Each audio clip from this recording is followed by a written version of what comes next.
L-għodwa tajba, fl-aħħar ġimgħat bid-deċiżjonijiet li ħadna flimkien u bis-sagrifiċċji li għamilna bħala pajjiż wieħed maqut, irnexxielna nżommu taħt kontroll in-numru ta' persuni pożittivi għal COVID-19.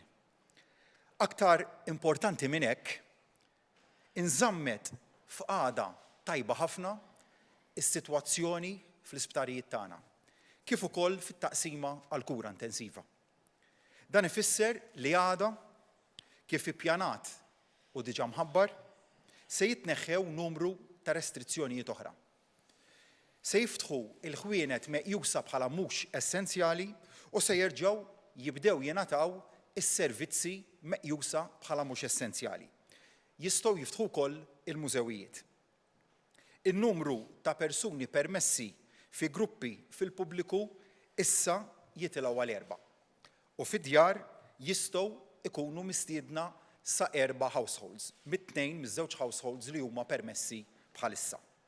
Se jkunu mill-ġdid permessi wkoll iż-żjarat fl-isptarijiet Mater Dei u Monte Carmeli. Il-mixja lejn in-normalità skont il-miri li fassalna għal dan il-pajjiż se tkompli b'mod gradwali.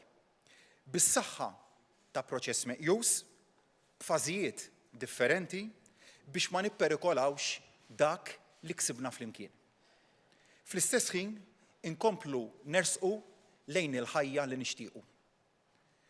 Fl-aħħar jiem l-awtoritajiet tas-saħħa baqgħu jaġġornawna bis-sitwazzjoni mill-aspett mediku. U llum nistgħu nħabbru li mill-10 ta' Mejju se nirrilaxxjaw numru ta' restrizzjonijiet oħra. Dan ifisser li ġimagħtejn minn għada inkunu qed nagħmlu pass ieħor importanti l quddiem. Matul il-15 jum li ġejjin sa ma naslu għal dik id-data, eluf ta' persuni oħra ikunu komplew jitlaqmu biex jipproteġu ruhom. Għalhekk, mill-10 ta' Mejju se jkunu qegħdin jitneħħew dawn ir-restrizzjonijiet. Sport professjonali fejn hemm contact ikun jista' jibda training dwaru. L-isport non-contact se jkun jista' jkompli kollu mingħajr spettaturi. Arts education u attivitajiet ekstra kurrikulari wkoll jistgħu jerġgħu jibdew. Ikunu jistgħu ikomplu wkoll il-lezzjonijiet tad-dottrina. Jerġgħu jibdew jarmaw is-swieq fil-miftuħ, ir-ristoranti u l-snack bars jistgħu jibdew jiftħu sal-5 ta' wara nofsinhar. Ma' kull mejda jista' jkun hemm sa massimu ta' 4 persuni.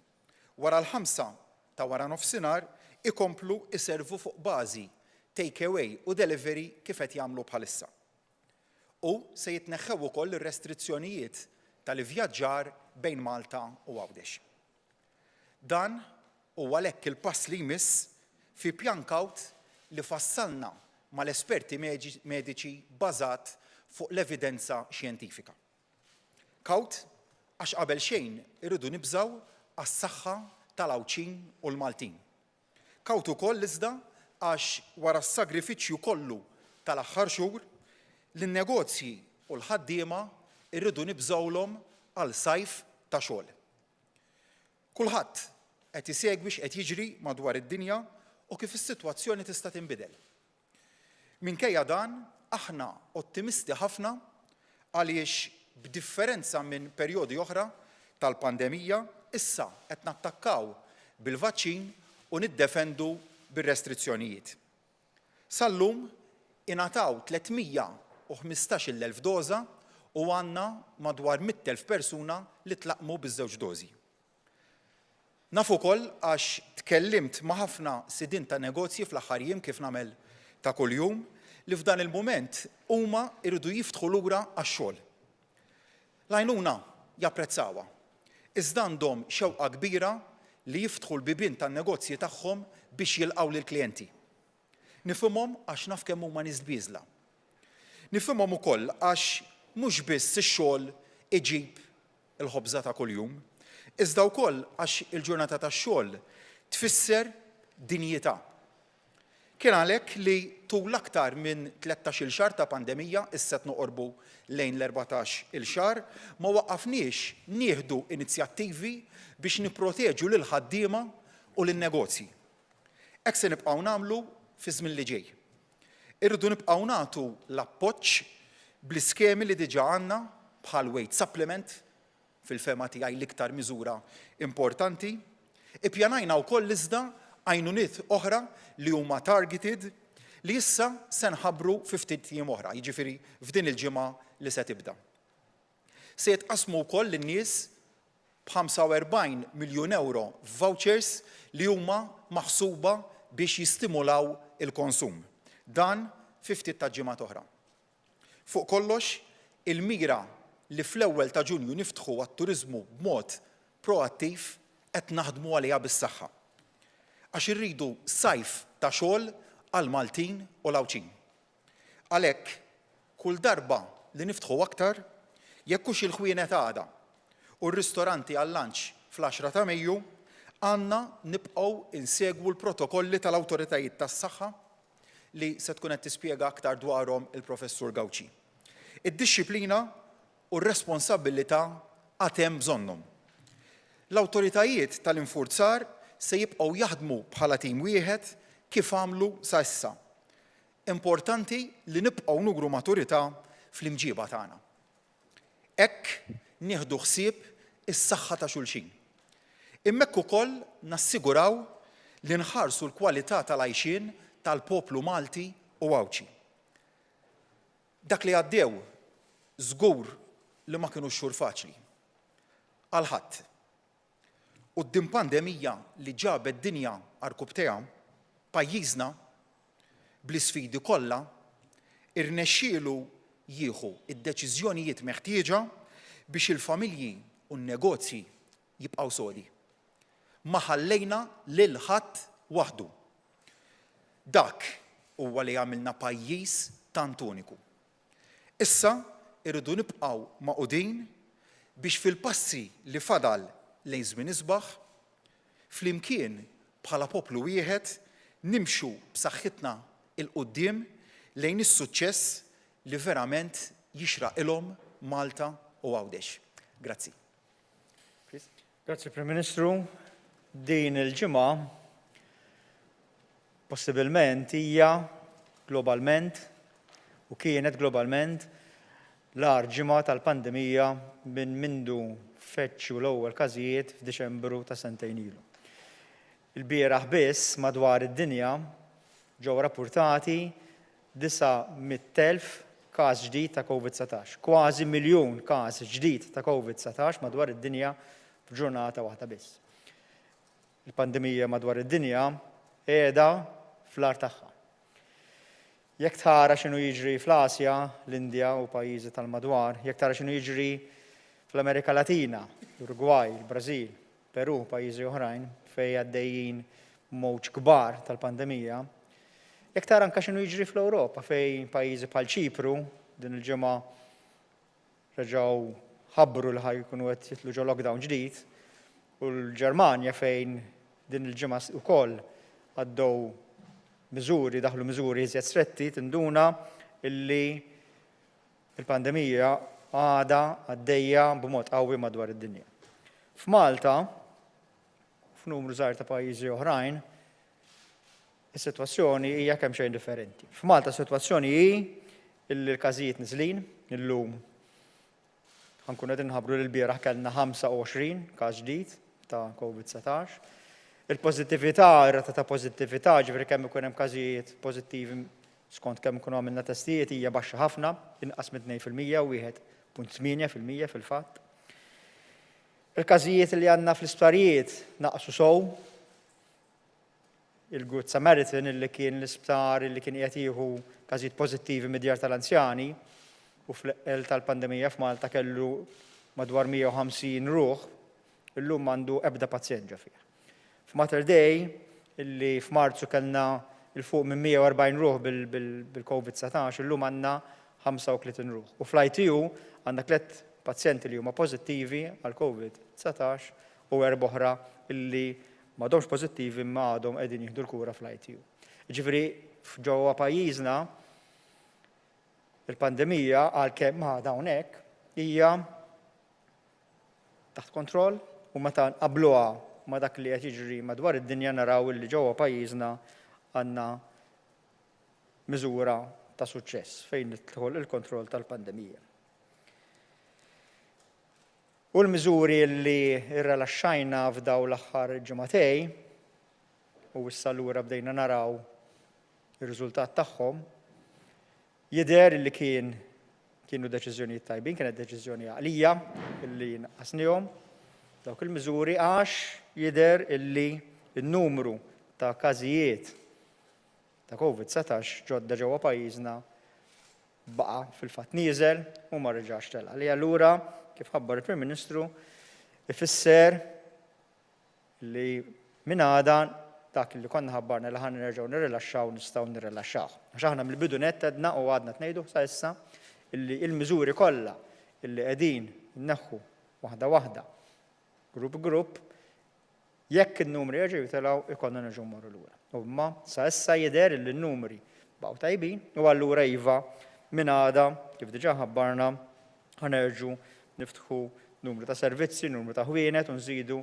l-ammont ta' nies li jkunu jistgħu jinġemgħu flimkien kemm fil-pubbliku kif ukoll ġewwa djarna. U minn għada wkoll ħajibdew b'mod limitat u skont protokolli stretti il-visti ta' lill-pazjenti li jkun hemm kemm ġewwa Mater Dei kif ukoll ġewwa l-Isptar Monte Carmeli. U mbagħad jekk f'dawn il-15 li ġejjin wara li nkunu daħalna dawn il-miżuri, n-numri jibqgħu baxxi u kriterji illi għandna jibqgħu miżmuma nkunu nistgħu morru għal dak is-sett ieħor illi ħabbar il-Prim Ministru ġifieri li jerġa' jibda l-isports illi huwa professjonali, jibda l-isport non-contact across the board, jiżdiedu u jkunu permessi l-attivitajiet ekstrakurrikolari, jiftħu l-iswieq fil-beraħ, kif ukoll jerġa' jibda l-vjaġġar lejn Għawdex u r-restaurants jiftħu sal-5 ta' nofsinhar ġifieri għall-lunch b'numru limitat ta' 4 fuq kull mejda. U ma di derġaw dejjem wieħed jara x'inhu jiġri minn ġurnata l-oħra biex bekk nkunu nistgħu dejjem nżommu l-prijorità tas-saħħa l-ewwel qabel kollox imma sa dan it-tant niftħu kemm nifilħu l-ħajja soċjali tagħna, l-ħajja kulturali tagħna, kif ukoll il-ħajja kummerċjali u ekonomika tagħna.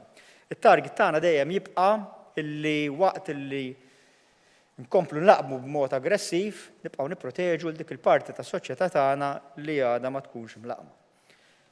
Kif għedna diġà sal-lum ħankunu tajna madwar 315,000 doża tal-vaċċin, 315,000 doża tal-vaċċin. Aktar minn 100,000 persuna ħajkunu ħadu tieni doża. U jekk naraw minn ħamm l-inqas l-ewwel doża tal-vaċċin, ifisser li nofs l-adulti ġewwa pajjiżna ħajkunu tlaqmu. 50% tal-adulti ġewwa pajjiżna sal-lejla ħajkunu ħadu mill-inqas l-ewwel doża tal-vaċċin. Figura illi hija tajba ħafna, figura illi tpoġġina letteralment l-ewwel madwar l-Ewropa kollha. Hija figura illi l-bieraħ l-Ingilterra lħuqha l-bieraħ aħna nkunu qegħdin nilħuqha illum. Is-suċċess li qed ikollna, suċċess kawt u suċċess li xorta jfisser idu nibqgħu responsabbli, huwa grazzi għat-tilqim illi qegħdin nagħtu.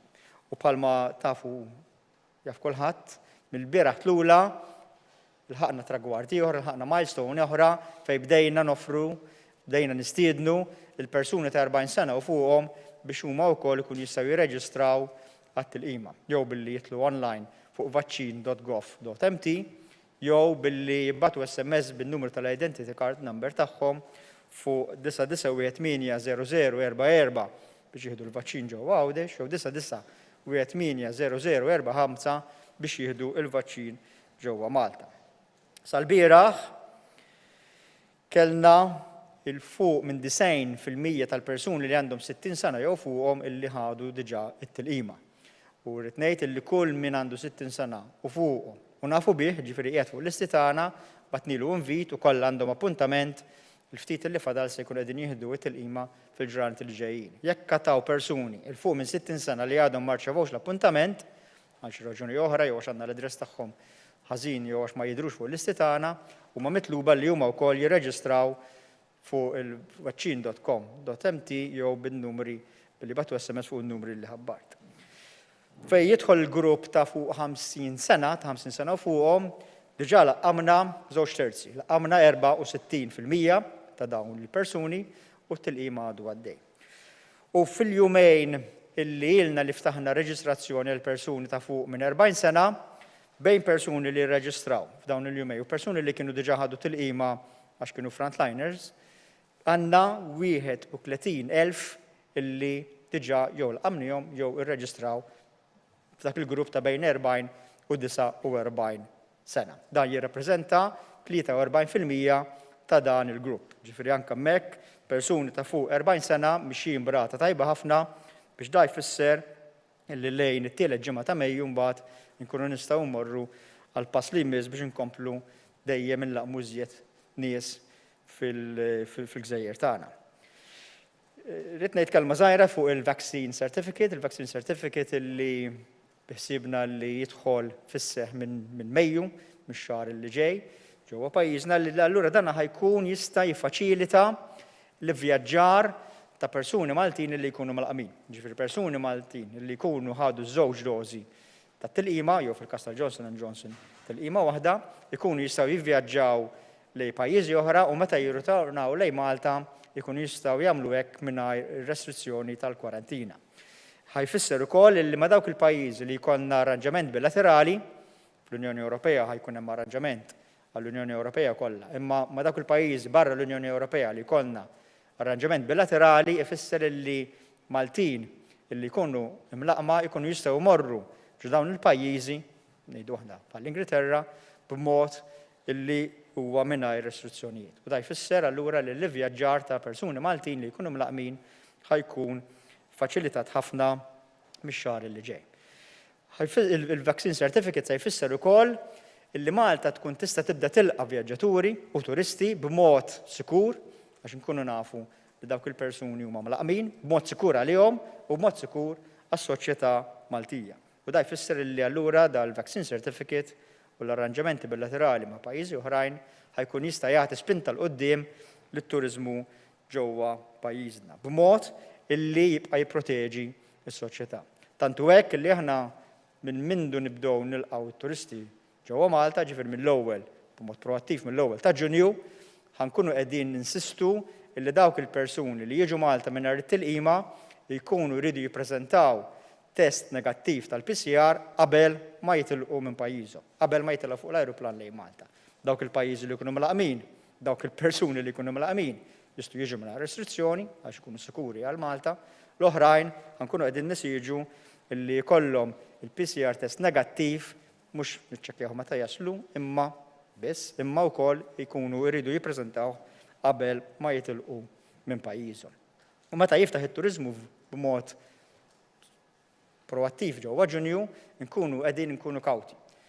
Il-mass events u l-parties il-kbar mhumiex se jibdew minn Ġunju, ħajibda turiżmu li huwa turiżmu kawt, turiżmu illi jagħmel iżid l-ekonomija, jagħti spinta lill-kummerċ ġewwa pajjiżna, imma ħalli jkun safe u li jkun sikur għal ċittadini Maltin u Għawċin.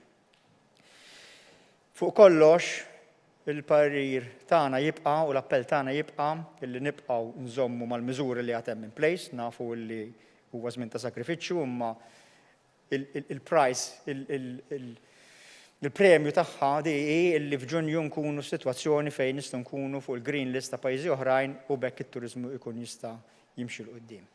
U sa dan it-tant meta tasal it-tilqima nieħdu, meta tasal l-opportunità li nirreġistraw it-tilqima nagħmluha għax qegħdin nerbħu lura n-normalità tagħna tilqima wara tilqima. Grazzi ħafna. Grazzi. Grazie ħafna. Palma għedin naraw issa li għanna til-qim li għaddej tajjeb ħafna lura għanna parti sostanzjal mill-popolazzjoni tagħna li hija protetta u kif ukoll aħna bil-mod il-mod qegħdin nirrilaxxaw. Allura kif qegħdin nimxu kawti ħafna bir-rilaxx tal-miżuri huwa importanti li aħna nbqgħu nsegwu wkoll is-sitwazzjoni. Issa li diġà ilna ġimagħtejn milli aħna ftaħna diġà l-iskejjel li dawn qegħdin joperaw mod anka miżuri ta' mitigazzjoni u anka qegħdin joqogħdu attenti ħafna, qegħdin naraw li s-sitwazzjoni epidemioloġika baqgħet tajba ħafna fejn rajna li jekk inħarsu lejn dawk il-kriterji li aħna stabilizzejna li inti tagħmel monitoring u anke li tiggwida kif ħatimxi l-qoddim fir-rilax rajna li 7-day moving average bħalissa qiegħed ta' 32 cases per day. Ġifi dan huwa tajjeb ħafna li qegħdin naraw li dan dejjem nieżel l-isfel. Anke l-positivity rate bħalma qal tajjeb id-Deputat Prim Ministru wkoll nieżel l-isfel u bħalissa is-7-day moving average tal-positivity rate huwa ta' 1.8. Ukoll l-ITU li huwa kriterju ieħor fejn aħna hemmhekk qegħdin naraw li wkoll in-numri naqsu u allura issa aħna il-parir huwa li dawk li ħabbarna il-miżuri li jistgħu jiġu rilaxxati minn għada nistgħu nimxu l-qudiem. Però huwa importanti li anka kif ħabbarna dawn il-miżuri li jistgħu jibdew jiġu rilaxxati minn għada, dawn mhux se jkunu mod li inti kienu ta' qabel il-pandemija. Huwa essenzjali li dak li tallimna u anka kif rajna li dawn is-setturi kienu qegħdin jaħdmu mod tajjeb ukoll, hemmhekk huwa importanti li dawn il-miżuri jibqgħu fil-post ukoll mezzi ta' mitigazzjoni. Aħna fil-bidu ta' din il-ġimgħa konna diġà pubblikajna dawn il-set ta' mitigazzjoni għal dawk li ħajjiftħu għada biex l-operaturi jkunu preparati. U xtaqt indurhom ftit l-iktar punti prinċipali ħalli anka intom li ħadkunu qegħdin tattendu għal dawn il-servizzi jew inkella tmorru f'dawn ir-retail outlets tkunu tafu wkoll x'inhuma fil-post u intom kif issegwuhom ukoll. Fil-postijiet kollha huwa importanti nifhmu li jekk l-operatur jew is-sit tal-ħanut jinnota li persuni jkunu ma jifilħux għandu dritt lil dak il-persuna li ma jdaħlux ġewwa. Dan huwa importanti ħafna. Qegħdin nagħmlu enfasi wkoll fuq il-kapaċità ta' kull post.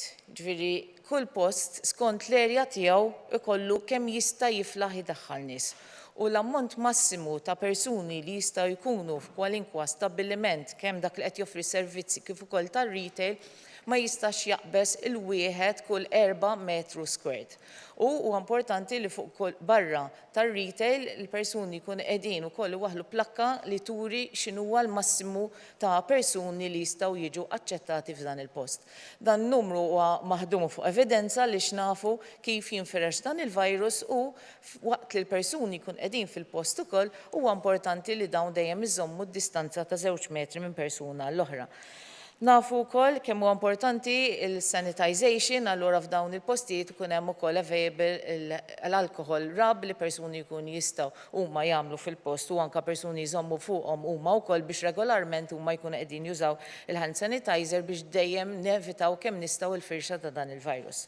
L-użu tal-maskri wkoll huwa obbligatorju fil-retail outlets u anke waqt li jkunu qegħdin jiġu offruti ċertu servizzi u anke fejn għandek wienet tal-ħwejjeġ iċ-changing rooms jistgħu jintużaw, però huwa importanti li s-sit tal-ħanut tkun qiegħed inaddaf bejn persuna u oħra. Jekk ħwejjeġ ikunu pruvati minn ħadd ieħor li jistgħu jiġu pruvati fil-ħanut, però dawn iridu jinżammu għal 72 siegħa f'post ta' kwarantina qabel ikun jista' jippruvhom xi ħadd ieħor. Aħna wkoll qegħdin ninkoraġġixxu lill-staff kollha ta' dawn il-postijiet biex huma kemm jista' jkunu jżommu lilhom infushom b'saħħithom u anke jekk huma jkunu ma jfilħux importanti li ma jattendux għax-xogħol u anke huma obbligati wkoll jużaw il-maskri wkoll. Fuq shopping malls nafu li għandna diversi shopping malls li għandhom ħwienet li huma individwali. Il-ammont massimu ta' nies li jistgħu jitlu ġa shopping mall huwa t-total ta' dak il-ammont li huwa permissibbli skont l-erja tal-ħanut individwali. U anka xi ħaġa li hija addizzjonali fix-shopping malls hija li trid tittieħed it-temperatura meta wieħed ikun dieħel ukoll min-naħa tax-shopping mall li dan huwa importanti ħafna. Jekk inħarsu lejn il-setturi li joffru servizzi dak ngħidulhom non-essential, però naħseb kulħadd fehm kemm ukoll kienu ta' utli u f'dan il-perjodu li hawnhekk għandna il-beauticians, hairdressers, barbers, nail massage u dawn l-aspetti kollha. L-istess dak li semmejta retail outlets kollha japplikaw, però importanti wkoll li fejn inti kollok ir-reception hemmhekk ukoll għandha jkun hemm bħalma kien hemm qabel anke acrylic jew inkella ħġieġa tal-ħġieġ biex bażikament dan inti meta jkunu persuni resqu lejn il-reception hemmhekk ikunu wkoll protetti huma wkoll. Importanti wkoll l-stations, il-working stations bejn wieħed u ieħor, pereżempju f'hairdresser dawn iridu jkunu 2 metri l bogħod minn xulxin. Jekk l-ispazju jkun limitat jistgħu jinstallaw acrylic jew inkella glass shielding ukoll. Dan huwa importanti ħafna wkoll il-cleaning bejn kull klient u anke l-importanti ħafna li dak l-equipment kollu li jintuża jekk minnu mhuwiex disposable dan ikun irid jitnaddaf bejn klient ieħor ukoll. Importanti wkoll li dawn is-setturi jkunu qegħdin iżommu r-records tal-persuni li jkunu qegħdin jattendu. Ħalli jekk ikun hemm xi każ aħna nkun nistgħu blajnuna tal-persuna li qed joffri s-servizz ikun qiegħed ukoll jgħinna biex nagħmlu l-contact tracing. Kellna ħafna mistoqsijiet ukoll fuq setturi oħrajn bħal pereżempju li jkunu qegħdin joffru l-makeup. Hemmhekk ukoll inti tista' tagħmel miżuri ta' mitigazzjoni fejn il-makeup li huwa tal-għajnejn, jiġifieri l-eyeliner, il-maskara dawn kollha huwa importanti li jintużaw tal-klijent għaliex dawn ħajkollhom kuntatt f'surfaces li hemmhekk jistgħu jiġu kontaminati. U anke l-brushes li jintużaw ikunu disposable inkella jkunu tal-klijent. U qegħdin ukoll ngħidu li għandhom jevitaw steam jew vapor procedures. Fuq mużawijiet l-istess, għandek il-distanzi li persuni rridu joqogħdu minn xulxin, il-1 person per 4 meters squared, is-signage fuq barra dawn huma kollha importanti u anke l-użu tal-maskri f'dawn il-post ukoll huwa obbligatorju. Kellna diversi żgħażagħ li jaslu propju għat-tiġ tagħhom u dawn saqsewna wkoll kif huma jistgħu jippjanaw it-tiġ tagħhom. Bħalma spjegajna aħna mill-pjan tagħna għamilna estimu li t-tiġijiet jistgħu jibdew fl-ewwel ta' Ġunju. Però nifhmu li dan huwa importanti ħafna li ma jagħmlu l-pjanijiet u allura ħankunu qegħdin ukoll nippubblikaw il-mitigation measures u standards li ħajkunu applikabbli għat-tiġijiet. Dawn huma li inti l-istess tara il-post fejn it-tiġ ħajkun qiegħed u ma jkunx hemm iktar attendenza massima persuna għal kull 4 metri squared, però dejjem hemm il-capping. Ġifieri f'post li huwa fuq barra ħajkun capping ta' 3 mitruħ u jekk il-post huwa fuq ġewwa il-capping huwa ta' mitruħ. Għalissa t-tiġijiet kif ħabbarna fl-ewwel ta' Ġunju, dawn iridu jkunu qegħdin isegwu il-protokoll ta' restaurant. Ġifieri dawn ħajkunu qegħdin seated b'imwejjed ta' 6 persuni ħlief f'ċirkostanzi fejn inti jkollok persuni li jkunu mill-istess dar. Fakru li ma jkunx hemm standing events bħal dance floor, tajjeb, u anka li l-maskri jintużaw sakemm persuna mbagħad ikun qiegħed fuq il-mejda biex jiekol. L-ikel ukoll jiġi servut fuq l-imwejjed, jiġifieri ma jkunx hemm la bars wanqas buffets u anqas self-service u wkoll jekk ħajkun hemm il-mużika din ukoll tkun qiegħda segwi il-protokolli u l-standards li għandna għall musicians u għall choirs. Hawnhekk qegħdin ukoll nagħmlu enfasi fuq in-nies biex huma wkoll jinstallaw il-COVID Alert App li din infakkarkom hija contact tracing app li qiegħda żżid ukoll mal-funzjonijiet li għandna tal-contact tracing tagħna. Biex bekk inti jekk kellek kuntatt ma' persuna huwa importanti wkoll li persuna jkun jaf jekk kellu kuntatt ma' persuna ieħor. U anke ninkoraġġixxu l kulħadd biex ikomplu insegwu l-invitations li għandna biex nitlaqmu. Għaliex dan huwa wieħed mill-aħjar metodi li nafu li persuna jista' jkun qed jipproteġi lilu meta jiltaqa' ma' dan il-virus. U allura issa kif għaddejjin dan ir-rilaxx ta' dawn il-miżuri, però dejjem l-standards li huma applikabbli li joħorġu wkoll mill-liġi, hekk aħna nkunu qegħdin niftħu b'mod kawt, imma dejjem ikun hemm dawk il-miżuri ta' prevenzjoni fuq il-postijiet li qegħdin niftħu bil-mod il-mod. Grazzi. Prim Ministru l-Odwa Tajba, Dr. Ferm l-Odwa Tajba, Professor Gawċi l-Odwa Tajba. Prim Ministru, fejtlu il-barijiet. Hemm xi pjani li dawn se jiftħu fil-ġimgħatejn ta' wara l-10 ta' Mejju u jekk iva, jew jekk le mhux se jiftħu hemm xi pjanijiet oħrajn ta' għajnuna li hum fejn jidħol l-ajruport u t-testijiet fl-ajruport. It-turisti ġej minn Malta, dawk li ġejjin mingħajr il-vaccine certificate. Il-pajjiż huwa magħmar biżżejjed biex jagħmel it-testijiet sa dawn it-turisti hawn Malta jekk ma jkollhom dan iċ-ċertifikat. Dr. Fern, it-tilqima tal-Johnson & Johnson fl-Istati Uniti bdiet tingħata mit-timbru tal-awtoritajiet tas-saħħa dak il-pajjiż. F'Malta l-EMA id-diskussjonijiet fiex waslu, nafu li għandna l-kunsinna tagħha hawn Malta wkoll. U Professor Gawci il-maskri fuq il-bajjiet minn 1 Ġun il-qudiem x'in niftħu b'mod proattiv għat-turiżmu ħajibqgħu obbligatorji, ħajkun għandna aktar nies sa dak iż-żmien, ħajjitneħħew ma jitneħħewx. Grazzi ħafna. Iva, grazzi. Mela ħanibdew tal-airports. Ħana l-lum fl-airport fil-Mitjar, kif ukoll ġewwa l-port tal-Katamaran biex niftehmu, għandna stations tal-rapid testing. Aħna nitolbu lil min ikun ġej minn pajjiżi li huma amber u llum il-pajjiżi li mhumiex ħomor kollha huma amber, ġifieri m'għandna l-bda pajjiżi li huwa green biex nipproteġu kemm nistgħu il-popolazzjoni Maltija anke minħabba l-varjanti li qegħdin naraw madwar id-dinja kollha. Nitolbu lil kull min jiġi jippreżenta test negattiv tal-aħħar 72 siegħa. Dawk il-persuni li ma jkollhomx dan it-test u għandna madwar 30% tal-vjaġġaturi li jiġu ma jkollhomx test magħhom, nagħmluhom kollha kemm huma kemm fil-Mitjar kif ukoll fil-terminal, fil-sea terminal, fil-seaport nagħmluhom test kollha kemm huma għal rapid test. Meta niftħu t-turiżmu b'mod iżjed proattiv, aħna nkunu qegħdin nitolbu illi min ma jkollux negative test ma jitlax fuq l-ajruplan minn fejn ħajkun ħajitla'. Jiġifieri jekk xejn jista' jkun li nkun qegħdin innaqsu mhux inżidu l-ammont ta' rapid testing li jkollna bżonn. Però xorta nkunu armati biex f'każ li jkun hemm xi dubju xorta nkunu nistgħu nagħmlu tests lil kull min jidħol ġewwa pajjiżna. Naturalment min ikollu ċertifikat ta' tilqim, ġifieri min nkunu nafu b'mod li nistgħu nivverifikaw illi ħadd il-kors kollu ta' tilqim ma jkollux għalfejn jagħmel dawn it-testijiet. Fejn jidħol il-vaċċin tal-Johnson & Johnson, iva, kemm l-FDA Amerikana, kif ukoll l-EMA Ewropea taw il-go-ahead biex intuża l-Johnson & Johnson fl-etajiet kollha, ovvjament minn 18 sena il fuq, u aħna il-konsinja li għandna ussa fil-ġranet li ġejjin nkunu qegħdin nirċievu konsinja oħra, nkunu qegħdin nużawha fir-rollout li nkunu qegħdin nagħmlu, jiġifieri tintuża skont kif ikunu waslu nkunu qegħdin nużawhom. Fl-istess bħalma nagħmlu it-tilqim li ieħor li għandna ġewwa pajjiżna. Fuq il-maskri, din hija ħafna nies qegħdin isaqsu dwar il-maskri u anke x'ħajġri fis-sajf. Niftakru li l-evidenza hija ċara li l-maskri jevitaw li inti tkun qiegħed tista' titrasmetti minn persuna l-oħra.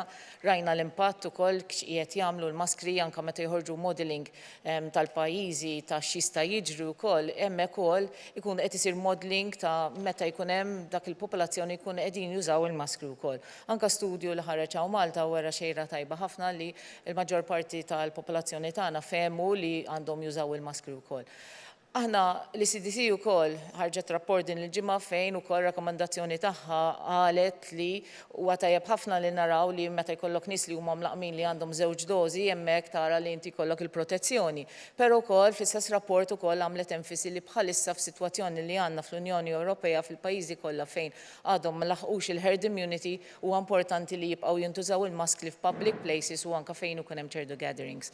U allura niftakru li l-maskra xorta issa għadha importanti u allura aħna nkomplu nsegwu s-sitwazzjoni ħalli naraw x'ikun qed jiġri la darba aħna jkollna iktar nies fil-popolazzjoni tagħna li huma mlaqmin.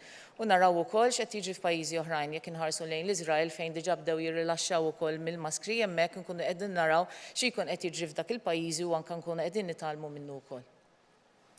Glenn, dwar id-domanda tiegħek li tolqot il-bars, għandek każini, għandek attivitajiet oħrajn li sal-lum għadhom magħluqin u li anke wara l-10 ta' Mejju se jkunu għadhom magħluqin. Nifhem li s-sidien u l-operaturi tal-bars u l-każini huma fost l-aktar li ġew impattati bil-miżuri restrittivi.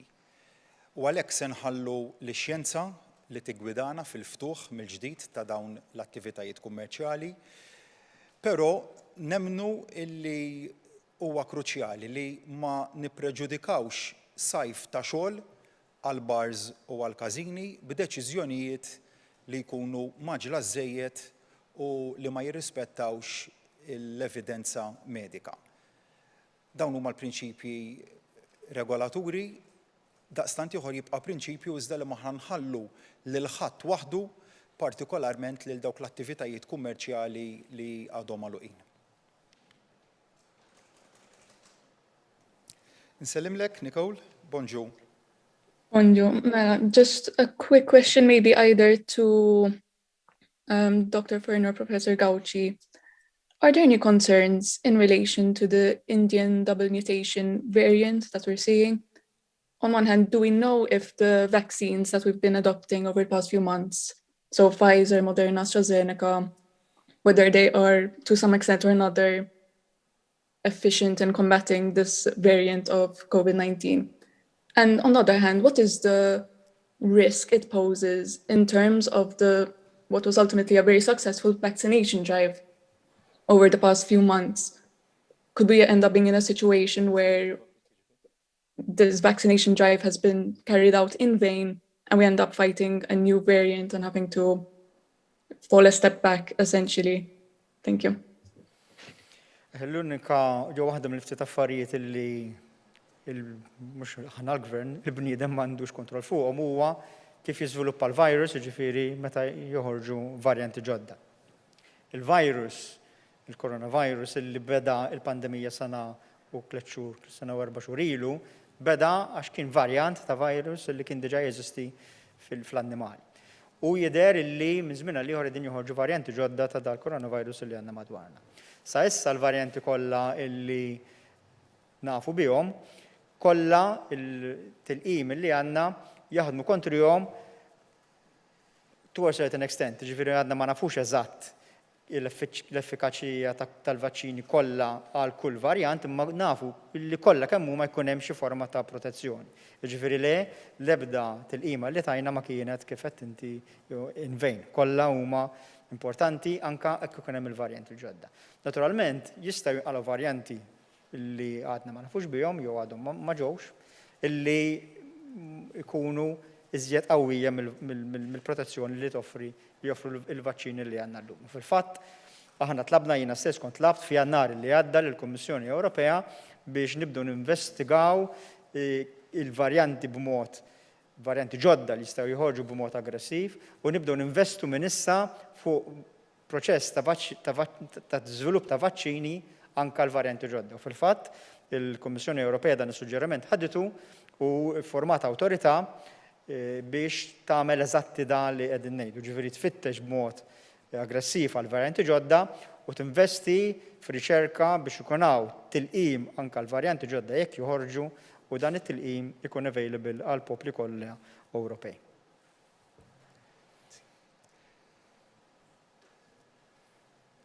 Bonjour, Claire.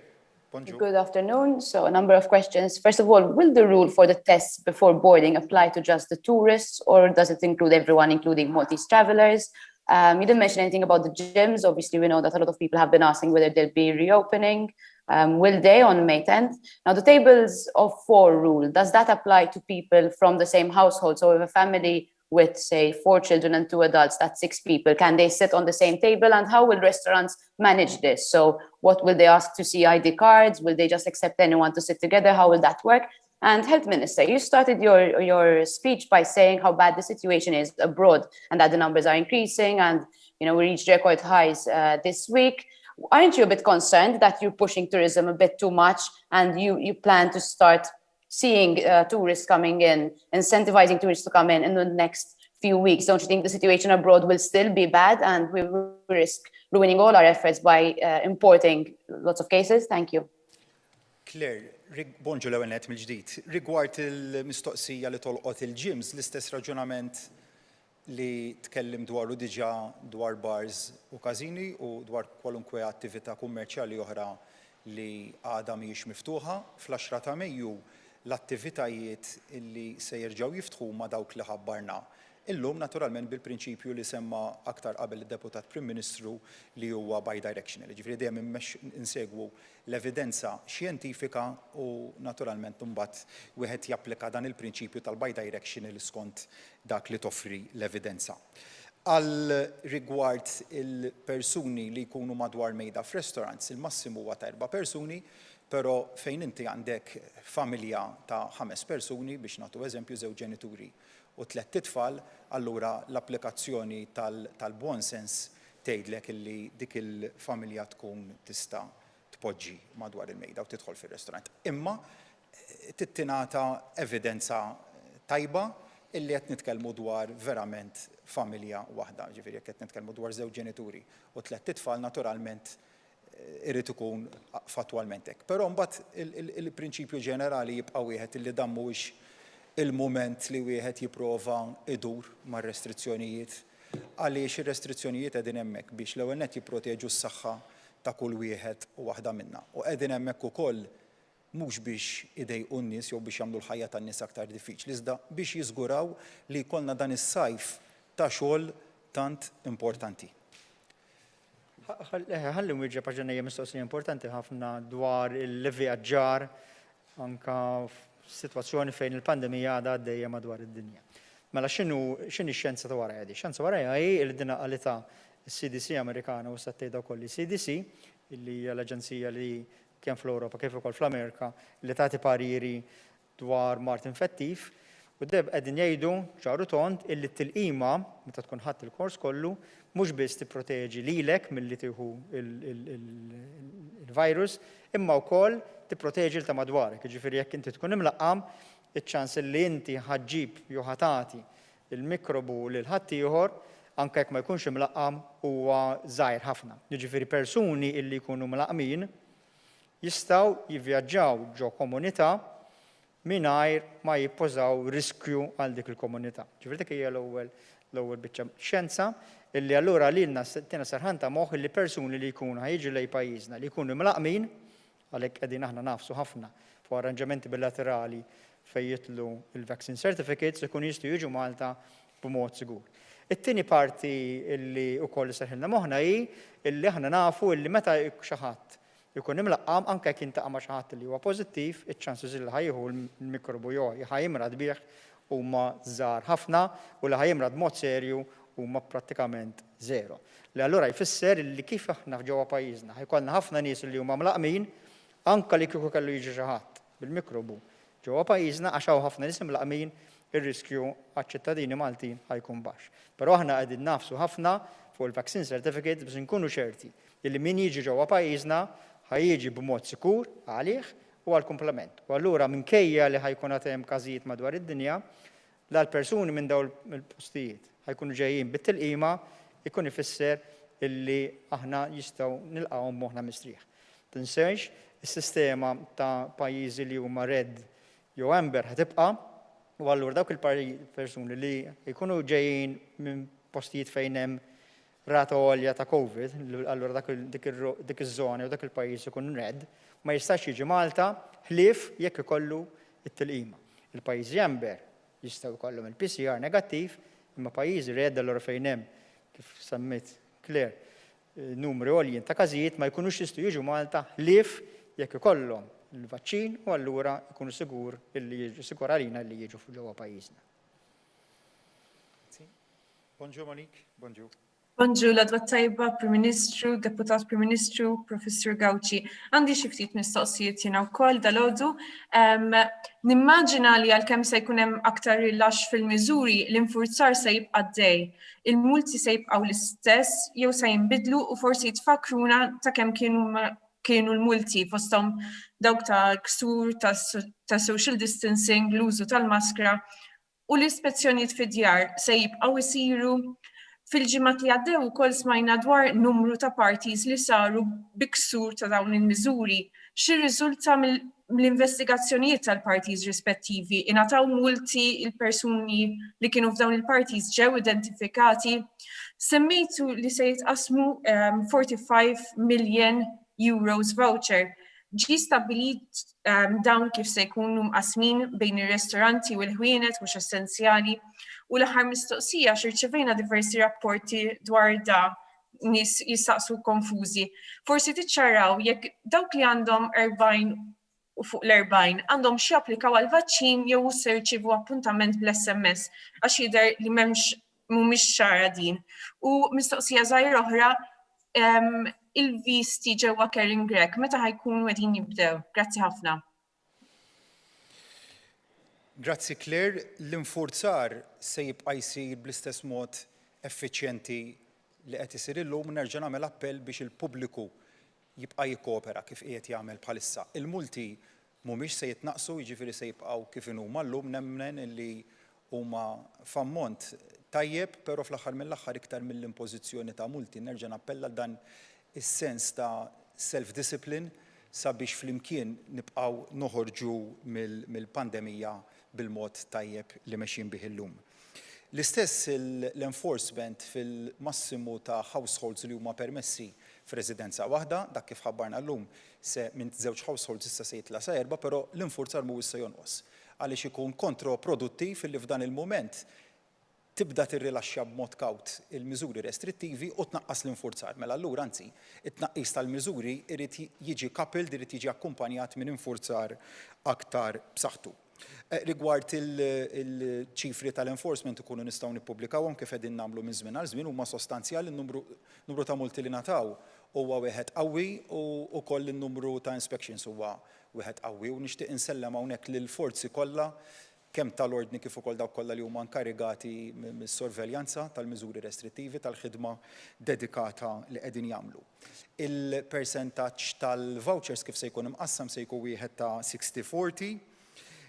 Rigward l-over 40s jista' jispjega wkoll id-Deputat Prim Ministru, personalment jien applikajt online, ġifieri għamilt daħħalt il-reġistrazzjoni tiegħi online irċivejt messaġġ ta' konferma ta' reġistrazzjoni u li l-messaġġ jgħid li se nkun qed nirċievi l-appuntament tal-vaċċin b'SMS.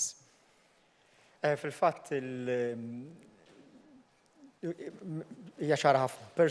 Kull ħadd li għandu 40 sena jew fuqhom bħalma ġara fil-każijiet ta' min kellu 50 sena jew fuqhom irid jirreġistra. Jew vaccin.gov.mt jew billi jibgħat SMS fuq in-numri li ġa semmejt. Meta tirreġistra ħadd tirċievi SMS. Ħadd tirċievi l-ewwel ħadd tirċievi SMS biex nikkonfermaw illi inti reġistrajt. U mbagħad ħadd tirċievi ftit ġranet wara SMS b'appuntament biex tieħu l-vaċċin. Ma nista' nibgħatulek SMS jekk ma tkunx irreġistrajt. Hija ċara. Nafu li kien hemm biċċa fake news id-dur, pandemija milli jidher mhux biss pandemija tal-virus imma anke kellna pandemija ta' fake news ukoll sfortunatament li dil-fake news qed tgħid li tista' tmur taqbad tieħu l-vaċċin. Le, jekk ma tirreġistrax mhux se tirċievi appuntament. U allura nħeġġeġ il dawk il-persuni ta' fuq l-40 sena u fuqhom biex jirreġistraw anke issa stess ħalli jirċievu l-appuntament. Kering Grek ħajkun miftuħ ukoll għall-viżitaturi minn għada pal-muma affarijiet oħrajn u d-dettalji tal-ħinijiet ħajkunu qegħdin fuq il-website tal-Ministeru tas-Saħħa u wieħed ikun jista' jarahom minn hemmhekk.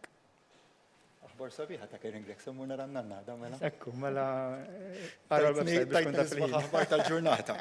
Grazzi. Tim, bonġu. Diakono Love in Malta, hi Prime Minister. You say you're following the science. Can you clarify what scientific evidence is there to say that restaurants must close to seated diners at 5 p.m.? Why 5 p.m. and not 6 p.m. or 8 p.m. or 11 p.m. or whenever? Will seated weddings have to end by 5 p.m. as well when they're allowed to reopen? Will retail outlets have to close at 5 p.m. as well? If not, why? Secondly, can you clarify if snack bars will be allowed to serve alcohol this time around? Will fathers be able to stay with their partner and child in the maternity ward after childbirth, so after the baby has been born? Is there any plan for English language schools? When will they be allowed to reopen? We haven't heard anything about that. And Dr. Gauci, you mentioned the ECDC's advice on masks. Now, it's true that they are recommending that masks should be worn outdoors, but in confined and crowded spaces, not if you're going out for a walk by yourself. So why hasn't this rule been relaxed yet? Thank you. Bażikament, mela, fuq il-miżuri bħalma dejjem rajna kif jiġu rilaxxati huma bbażati fuq risk assessment li jkun sar fuq diversi kriterji. U inti tara fejn dawn ikun qiegħed joffri r-riskju u allura aħna dejjem bdejna minn dawk l-iktar li jkunu qegħdin jipprovdu l-inqas riskju ħalli bil-mod il-mod nkunu qegħdin nirrilaxxaw bil-mod il-mod. Il-fatt li r-ristoranti ħajinfetħu biss sal-5 ta' wara nofsinhar hija miżura oħra li aħna qegħdin nibdew indaħlu l-affarijiet bil-mod il-mod.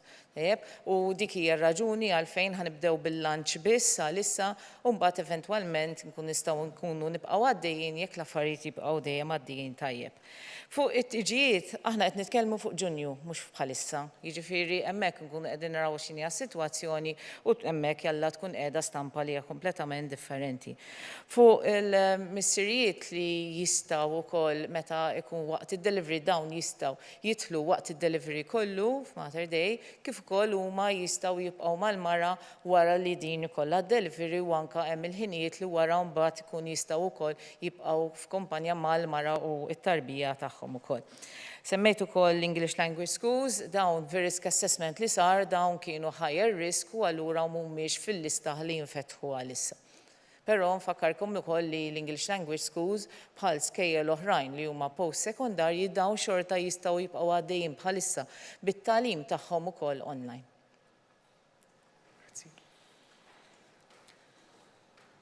Bonġu Jake. Nselmilkom, Prim Ministru, xtaqt nistaqsik xi ħaġa rigward dak li ġie żvelat fil-passport papers bażikament. Kien hemm ħafna problemi għaliex pereżempju dejn irid to provide genuine links to Malta u dak dejn naraw irċevuti mingħand is-serkin xi Red Bull li xtraw minn Paġe, ġifieri ma taħsibx li hemm bżonn riforma drastika fuq dal-aspett u anke fuq il-minimum rent requirement ta' dali ġi żvelat dal-aħħar. Ukoll xtaqt nistaqsi lid-Deputat Prim Ministru fuq il-kwarantina m'għamilux nedejtu proġett pilota fej il-frontliners kellhom joqogħdu 5 ijiem minflok 14 jum kwarantina jekk kollhom kuntatt ma' każ pożittiv. Tista' tagħti xi updates forsi ħadd espandi għal cohorts oħra, eċetera. U l-aħħar mistoqsija wkoll milli jidher jaf ikollna bżonn nieħdu booster. Kemm taħseb li ħajdum da biex jiġi żviluppat, taħseb li hemm numru ta' xhur jew iktar minn hekk? Grazzi. Grazzi Jake. Użajt il-kelma żvelat ma naqbilx miegħek għaliex l-istejjel qed jiġu rapportati huma storja antika ta' dawn l-aħħar snin bisfumatura kemm xejn differenti. Il-liġi tagħna titkellem b'mod ċar dwar il-genuine link, hemm diversi modi kif dik tista' tiġi ippruvata. Dak li għamilna żgur f'dawn l-aħħar ġimgħat kien illi komplejna saħħaħna b'mod tajjeb ħafna ir-regolamenti li jolqtu dan il-programm.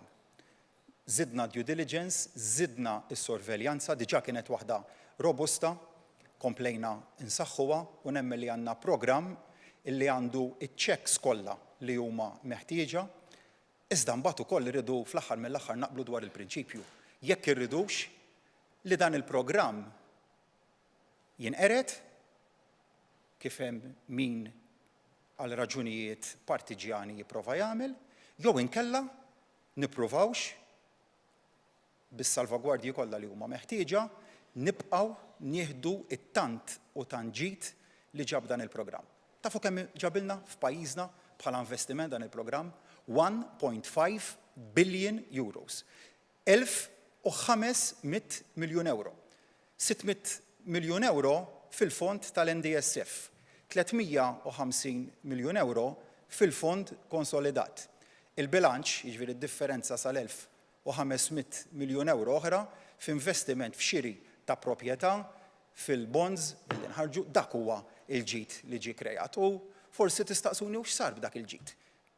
Tal-ġid jistgħu jesperjenzaw, in-nies jistgħu jħossuh, in-nies jistgħu jesperjenzaw kemm tul dawn l-aħħar 14-il xahar ta' pandemija fost oħrajn bis-saħħa ta' dak il-fond stajna nibqgħu supportive tan-negozji, stajna nibqgħu supportive tal-poplu Malti biss insemmi il-5 miljun euro li tajna lil Puttinu insemmi wkoll is-support li tajna lil diversi entitajiet oħra illi mingħajr dan il-programm forsi kien ikun aktar diffiċli. Għal daqstant ejja naqblu li dan il-programm huwa meħtieġ li jagħmel ħafna tajjeb għal gżiritna. Naturalment nifhem li jrid ikun hemm iċ-checks u dawn se jibqgħu fis-seħħ u jkomplu jiġu imsaħħin. Ġek saqsejt fuq il-kwarantina. Il-kwarantina li f'pajjiżna ovvjament fuq rekomendazzjoni tal-CDC hija għal 15 ġurnata. Però anke fuq rekomendazzjoni tal-CDC u tas-CDC dawk il-persuni illi huma mlaqmin u għadda ammont ta' żmien, il-perjodu ta' kwarantina jista' jkun illi jitnaqqas. U fil-fatt aħna bdejna b'din is-sistema f'dawk il-ħaddiema tas-saħħa illi jaħdmu Mater Dei fejn min ikun ħa il-kors kollu ta' tilqim u għaddoh 15 ġurnata ikun jista' joqgħod f'każ ta' kuntatt ma' persuna pożittiva kwarantina għal 5 ijiem minflok għal 14 ġurnata. Jidher li aħna issa qegħdin naraw ir-riżultat li ħareġ minn din il-bidla li għamilna jidher li ma kienx hemm xi impatt negattiv minn din il-bidla u allura fil-ġurnati li ġejjin ħankun qegħdin nestenduha għal ħaddiema ta' saħħa kollha mhux biss dawk ta' Mater Dei. Wara li jiġri dan mbagħad nkunu qegħdin bil-mod il-mod nistenduha għal setturi oħra tas-soċjetà biex eventwalment aktar ma jkunu qegħdin jitlaqmu n-nies, aktar nkunu nistgħu innaqsu nżidu setturi fejn il-żmien ta' kwarantina jkun jista' jitnaqqas skont kriterji li huma maħruġin mill-CDC u mis-CDC. Fejn jitlu l-boosters, msassa aħna nagħtu booster għal Pfizer, għal AstraZeneca u għal Moderna, ġifieri t-tieni doża ta' kull waħda hija booster. Sa issa Johnson & Johnson ma jidhirx li qed hemm bżonn il-booster. Però jista' jkun hemm possibilità li l-immunità wara daw iż-żewġ tilqimiet jew wara tilqima tal-Johnson & Johnson wara perjodu ta' żmien tista' tibda tonqos. Sa issa m'għandniex dik l-evidenza, però hemm min diġà qiegħed jaħseb għal dik il-possibilità. Aħna wkoll qegħdin naħsbu għal dik il-possibilità u flimkien mal-kollegi tagħna fil-pajjiżi oħrajn fl-Unjoni Ewropea diġà għaddejjin bi programm biex ikollna it-tilqim available f'każ illi jkollna bżonn nagħtu it-tielet booster f'każ tal-Moderna, AstraZeneca jew Pfizer jew it-tieni doża fil-każ tal-Johnson & Johnson. Ġifieri iva, għalkemm ma hemm xejn illi jindika llum illi ħajkollna żgur bżonn booster ieħor għandna preparamenti għal jista' jkun. Xerona Davono minn Net News. Aktar kmini din il-ġimgħa d-Deputat Prim Ministru stemma li hemm każ ta' trombożi li qed jiġi investigat.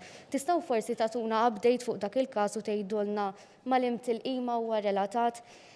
Indikazzjoni forsi dwar meta r-ristoranti ser ikunu qed jiftħu anke fil-għaxija.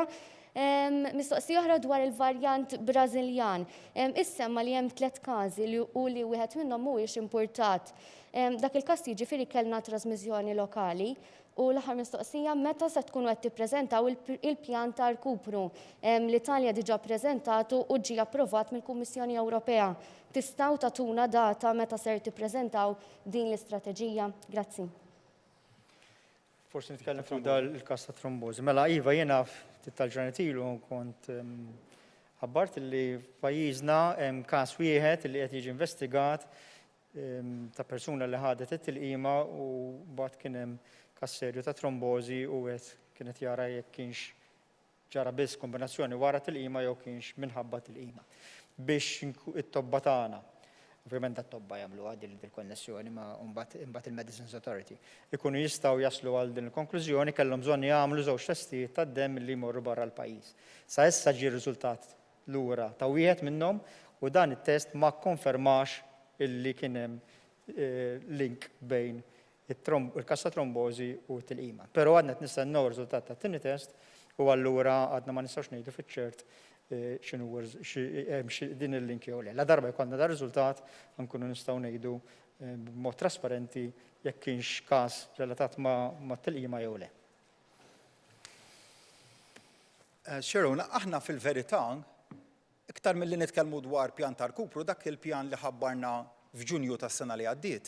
Bqajna għaddejjin b'mod konsistenti tul ix-xhur bil-miżuri ta' support, bqajna għaddejjin bil-weight supplement, bqajna għaddejjin bid-diversi miżuri oħrajn tajna għajnuna targeted l-sidin tal-bars u tal-kazini, l-sidin tal-restaurants meta kellna nirrestrinġu l-operat tagħhom biex nagħmlu tajjeb għall-istokk. Fost sensiela ta' support measures oħra illi kulħadd jaf dwarhom. U hekk beħsibna nibqgħu nagħmlu sakemm naraw li n-negozji ta' pajjiżna jistgħu jerġgħu jitilqu fuq saqajhom mingħajr ma jkunu jeħtieġu is-support mill-gvern sabiex mhux biss niżguraw li n-negozji tagħna ma jfallux, iżda li ma jintilfux impjiegi. U l-fatt li aħna irnexxilna nżommu l-qatt milli jerfa' rasu f'dan il-pajjiż hija xi ħaġa li verament timlina b'kuraġġ, partikolarment meta nħarsu lejn x'qed jiġri madwarna, madwar id-dinja. Deputat Prim Ministru semma dwar il-qagħda medika ta' pajjiżi oħrajn. Insemmi wkoll ir-rata tal-qatt kif telet il-fuq. F'pajjiżna għaliex konna bil-għaqal u ħdimna b'mod diligenti ma ġarax hekk. L-istess insemmi l-iskema tal-vouchers li tant għenet is-sena li għaddiet biex ġi stimulat il-konsum. Fi ftit tal-ġimgħat oħra meta il-mument adattat iseħħ, biex meta jkollna l-evidenza xjentifika li tgħidilna dan u l-mument li toħorġu round ieħor ta' vouchers, hemmhekk se nkunu qegħdin noħorġu b'45 miljun euro ta' vouchers. Din il-ġimgħa stess se nniedu flimkien mal-Ministru Mirjam Dalli sensiela ta' support measures oħra li huma targeted illi iva se jkunu intiżi biex inkomplu nirreġeneraw u nsaħħu l-ekonomija tagħna mbagħad hemm maħsuba wkoll sett ta' miżuri oħra li se jkun qed inedihom il-Ministru Silvio Xkembri flimkien dawn il-miżuri kollha se jkomplu jiżguraw li l-ekonomija tagħna tibqa' waħda b'saħħitha li jibqgħu jiġu imsaħħa l-impjiegi u li dak kollu li bnejna fuqu f'dawn l-aħħar xhur issa nkunu verament nistgħu naqtaw il-frott tiegħu. Nsalmilkom u wara nofsinhar tajjeb. Prim Ministru rigward it-turiżmu, tul l-aħħar ġimgħat bdejna naraw kampanja qawwija ta' reklamar dwar pajjiżna f'pajjiżi bħal l-Ingilterra sabiex ovvjament jiġu attirati t-turisti, ġifieri smajna reklamar fuq ir-radju Ingliż u kollox. Ġifieri qed ikun rapportat ukoll li f'Malta hija anke l-ewwel fil-lista l-ħadra ta' Renju Unit. Ġifieri qed naraw il-flus bħala parti mill-allokazzjoni ta' 20 miljun euro biex jiġi attirat it-turiżmu lejn pajjiżna jintefqu. Iżda ma nafx għandek xi prospetti dwar it-turiżmu lejn pajjiżna għal dan is-sajf naf li ristoranti ovvjament jittamaw li jkunu miftuħa to the full għas-sajf li ġej u jiddependu ħafna fuq, ma nafx għandek xi prospetti dwar dan. In-numru ta' bookings huwa wieħed inkoraġġanti u għalhekk huwa kruċjali illi fil-tneħħija tal-miżuri nimxu b'mod gradwali, nimxu b'mod kawt sabiex ma nissugrawx dawn is-sinjali pożittivi li hemm f'dan is-settur li huwa tant kruċjali għall-ekonomija tagħna. Qed nitkellmu bejn wieħed u ieħor terz jekk mhux iżjed tal-ekonomija kemm b'mod dirett kif ukoll fis-servizzi anċillari. Għaldaqstant dawn il-bookings inkoraġġanti rridu nibqgħu naħdmu sabiex nattiraw iżjed turiżmu dejjem kif spjega d-Deputat Prim Ministru b'mod sejf u għaldaqstant kruċjali li jinżamm dan il-bilanċ li t-turiżmu ikun wieħed sigur għalhekk il-miżuri wkoll li tkellimna dwarhom illum stess li se jkunu qegħdin jirregolaw il-mod kif isir is-safar minn u lejn pajjiżna, imma iva jekk issaqsini ngħidlek li ninsab ottimist b'mod kawt u sodisfattiva li l-ħidma li għamilna bħala gvern flimkien mal-stakeholders kollha f'dawn l-aħħar xhur flimkien mas-sagrifiċċji kbar li għamel il-poplu Malti. Issa jidher illi qed tħalli il-frott meħtieġ sabiex il-ġimgħat u x-xhur li ġejjin ikunu joffru żmien isbaħ għal dawn il-gżejjer li tant inħobbu.